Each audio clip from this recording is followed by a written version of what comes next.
afternoon, everyone. I want to welcome you back to my YouTube page, Chantel's Place. I want to welcome back all of my day ones, as well as any new viewers and whatnot. I thank you for even just taking a little bit of time out of your busy schedule to check out my page.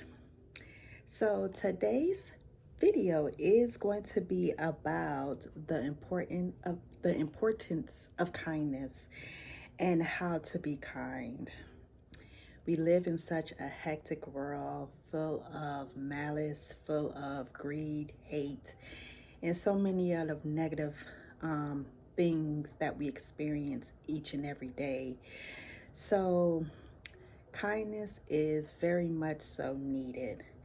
So without further ado, let's dive right into this video. Okay guys, so like I said, today's video is talking about kindness, how to be more kind than selfish and everything. And I will be breaking down different ways of being kindness, why kindness is important, and how to set boundaries. We want to go ahead and get into this topic of being kind, and I do have some notes. And before we get started into the key points, I do want to read a Bible verse here that I got about what God says about kindness, and it is coming from Colossians 3:12. Verse goes as such: therefore, as God chosen people, and what he's explaining is God's chosen people is Christians. So this is relating to Christians. Holy and dearly loved, God wants us to clothe ourselves with compassion, kindness, humility, gentleness, and patience. And I use that verse because no, this is not strictly like a biblical message that I'm trying to say, but it does go into Bible. Like, God does want us to be kind, especially those who are called unto him and everything, such as Christians. Christians, people who have given their life to God, who has dedicated themselves, accepted Jesus Christ's free gift and everything. Moving along, what are the reasons why kindness is important? Why should we be kind? But what are ways, why is kindness important? So I got a few notes here, and one way is kindness is important is kindness promotes happiness. It promotes happiness. When you're kind to somebody, don't you feel good? Especially when that person returns that kindness. It's contagious. Like, you ever smiled at somebody and they smile back? Now, I know at times you smile at people and they look at you like, what's wrong with you, you weirdo? But we're going to take those people out of the equation. We're going to pray for them, for their deliverance. But for the ones that do smile back, when you're kind to somebody, it is contagious. It's like a ripple effect. It improves relationships. It improves relationships between your personal interspace and everything. If you got good friendships, it improves relationships between family, friends, co-workers, managers, and everything. It does. And it reduces stress. That one right there is so important to me. Like, I am so about reducing stress. And yes, at times stress seems like it is inevitable and we can't get away from it and whatnot. But kindness does reduce stress. Also, kindness helps build social bonds.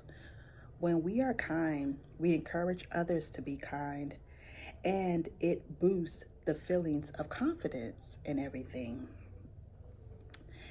And so, so those are some of the reasons why it's important to be kind to one another. Now, I'm going to spin it right now. I'm just going to spin it just a little bit. Now, this message is not telling you to be kind and allow people to take advantage of you and abuse you. And or with kindness, you are to set healthy boundaries. You are to set boundaries for yourself, because setting boundaries for yourself is a good thing. It's a good thing, whether you're Christian or not. It is a good thing. It helps people, respect you and respect your personal space and everything. And it helps you to continue to be kind to others and everything. And like I said, everybody's not going to receive this. And what you have to do, you have to be okay with that. It does look like nowadays that people are becoming much more callous, much more full of hate, full of jealousy and everything. But there is a remnant of people that are still loving, shows that compassion, and that are kind. And I'll tell you a quick story before we go into how to set those healthy boundaries and build healthy relationships at the same time through showing kindness. So yesterday, my apartment always puts out a text blast that let the residents know that there's a church that's literally right down the street from me that sorry guys, that do food banks. They have a food bank. They give food to the community and everything for families in need. So I went down to the church and got my food box and everything. And I guess they thought that I had a family of 3, because I also have my mother and my niece on there. And I forgot what reasons why I put them on there. I think they asked me, if there's anybody else in my family who would like these food boxes and everything. So food boxes, and they gave me tons of food, from veggies to snacks and everything. And I could have kept it, but I have a small little apartment and everything, and I just knew this was too much food to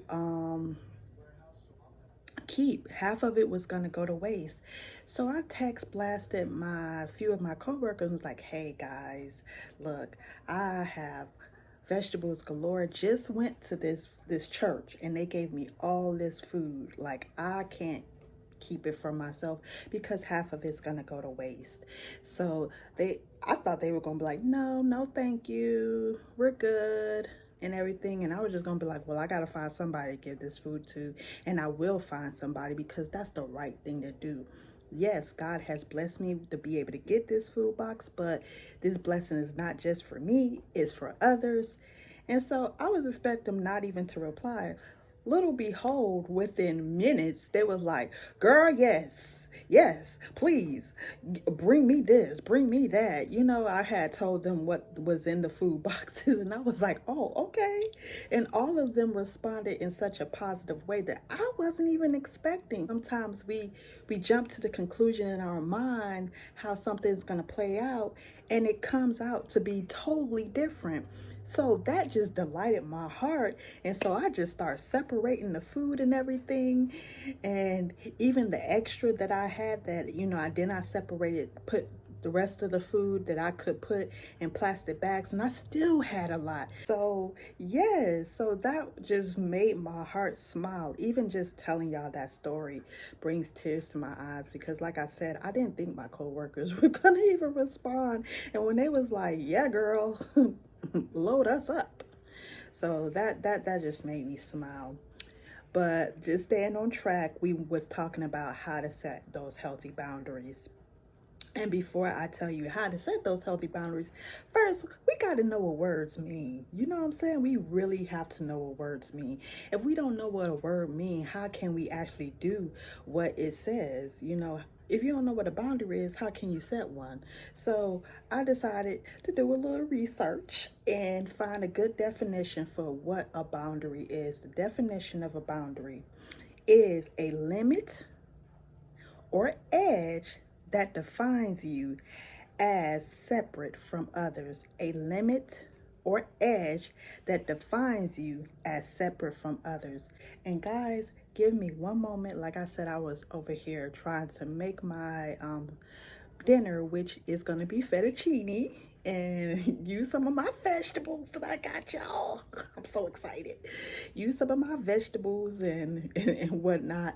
So give me one moment. I'm about to pause the video for just a second, go over there, stir those noodles up so they don't stick to the pot, and I'll be right back. And here are 3 steps on how to set a healthy boundary. So the first step, which is very important, is be as clear and as straightforward as possible, but do not raise your voice. Be as clear and straightforward as possible without raising your voice, or do not raise your voice. So basically that means say what you mean and mean what you say without having to be harsh about it. Now, there are times that people just don't receive it, because a lot of times what we do, we allow people to overstep our boundaries for so long. When we decide we got tired of being sick and tired of being sick and tired, and we decide to set those boundaries, those people don't understand.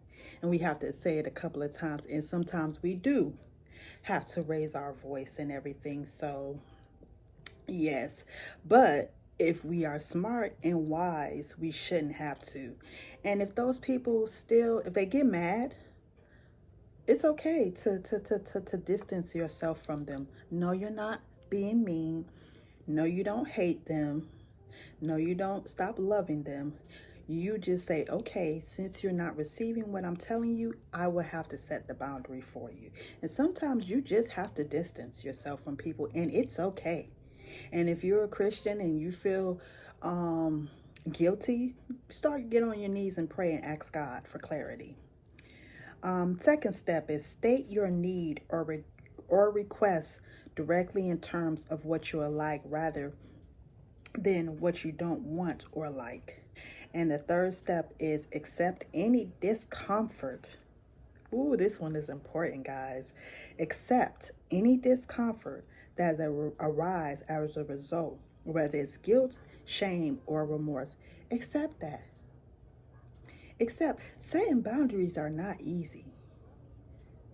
It takes a while because we love people. We care about our friends. We care about our family. So sometimes it's hard for us to set boundaries. But when we do, it's okay to feel those feelings of shame, feel those feelings of guilt or remorse.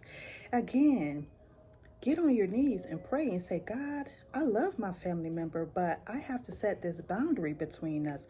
I'm trying to set boundaries so I can keep my peace, because what boundaries do, it stops you from having regret, being resentful towards people, having an undertone of anger and everything. And no, you're not always going to get it perfectly. People not always going to receive it in such a welcoming way. You know, somebody might get hurt that you say, hey, look, I don't, I don't feel like talking today on the phone. Let me call you back when I do, and everything. Like, I don't want to talk every day on the phone. They might really want to talk to you, and they might get their feelings hurt, and you might feel ashamed. Like, you might feel guilty for telling them that, and you want to call them back and be like, okay. But then before you know it, you're starting to resent being their friend or resent them, and you don't want that. So with that said, I want to tell you examples of healthy boundaries. So one example, and I have a few, and I think I can say them all in a short time. So one is declining anything that you don't want to do. Declining anything that you don't want to do. That one right there really sticks out like a sore thumb to me, because I am so guilty of doing things that I completely don't want to do, don't enjoy, don't have a passion to do or anything, and just do it to make the other person happy. So that one right there, I'm going to be reciting that one to myself a whole bunch of times. Second, expressing your feelings responsibly. Third, talking about your experience honestly, replying in the moment, addressing problems directly with the person involved rather than a third party. Let's say that one again. Addressing problems directly with the person involved rather than a third party. That means if somebody makes you uncomfortable, instead of going and talking to your friend, you need to talk to that person directly. I am guilty for that too, so shh. And last, making your expectations clear rather, these are good. Making your expectations clear rather than assuming people will figure them out. I'm about guilty of all this stuff. Making your expectations clear rather than assuming people will figure them out. Meaning, open your mouth, tell people how you feel. Don't assume they're going to figure it out through your mannerisms. They might get a hunch and everything, but they really don't know. So you got to open your mouth and everything. But yes, that's all the notes I have from being kind and everything. So with being kind, you also have to set boundaries, because when you don't set boundaries, it builds up that hatred, malice, meanness, anger, and resentfulness. So guys, I hope that you enjoyed this video. I hope I gave you some wonderful nuggets and everything. And trust me, I'm gonna be going back and really marinating into this and trying to set those healthy boundaries for myself, and using some of the knowledge that I gathered for myself included. So this video is helping me just as much as I hope it's helping you. So guys, I enjoyed this. Have a wonderful Sunday. And oh yes, happy Mother's Day to all of the beautiful mothers out there. Thank you guys. Be blessed. And I'll see y'all in the next video. Bye.